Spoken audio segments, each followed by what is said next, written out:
مجھے یہ بتائیے گا کہ اب کیا کچھ دیکھنے کو ملنے والا ہے بول انٹرٹینمنٹ پر ناظرین؟ دیکھیے سب سے پہلے تو مجھے لگتا ہے کہ رمضان ٹرانسمیشن ایسی ہوتی ہے جس کے I really look forward to Ramzan transmission. جتنی بھی یہ ٹرانسمیشن جو بول اب کر رہا ہے رمضان میں بول، یہ بہت مختلف ہونے جا رہی ہے. وہ ایک کنیکشن جو عوام کا ٹیلی ویژن سے ہونا چاہیے، چاہے وہ ڈیجیٹل پہ عوام ہو یا ٹی وی پہ عوام ہو، تو وہ ہم اس کو ری اسٹیبلش کرنا چاہ رہے ہیں دوبارہ سے. تو آئی تھنک بہت ساری ایسی نئی چیزیں ان کو دیکھنے کو ملیں گی جو اس سے پہلے ان کو کسی اور ٹرانسمیشن میں دیکھنے کو نہیں ملی ہیں، اور بہت ساری ایسی پرانی چیزیں ہم نئے انداز میں سامنے لائیں گے جس سے آپ کا کنیکٹ جو ہے وہ بڑھے گا.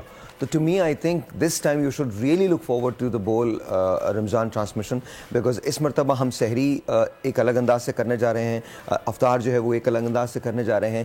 30 ہمارے دن ہیں تو 30 ہماری کہانیاں ہیں، 30 ایسی کہانیاں ہیں جو عام پاکستانی کی کہانیاں ہیں. پھر اس میں کچھ ایسے نئے سیگمنٹس ہیں جہاں پر ہم عام آدمی کو موقع دے رہے ہیں کہ وہ آ کے اپنی آواز کو وائس کر سکے. پھر ایک سیگمنٹ اس کے اندر ہمارا پوڈ کاسٹ کا ہے. So there is going to be a lot. Subscribe کریں اور بیل دبائیں تاکہ کوئی خبر رہ نہ جائے.